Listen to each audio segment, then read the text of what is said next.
Es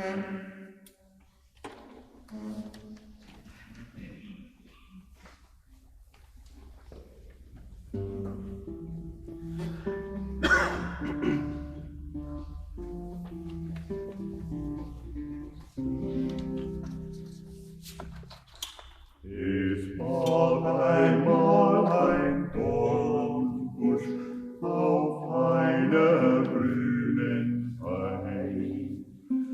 Der trug sein ganzes Leben ein liebesschweres Leid.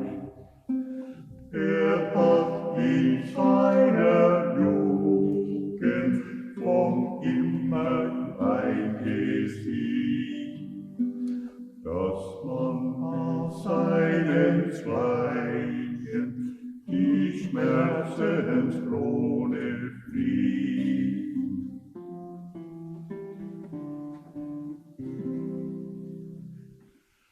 Der liebe Dornbusch blühte mit ganzem Fleiß und Kraft, damit dem Dorn nichts bliebe von seinem frischen Saft. Doch wie ein Sünder wachse zu Jesu Leid und Tod, so ist dem Dorn geschehen in der heiligen Passion.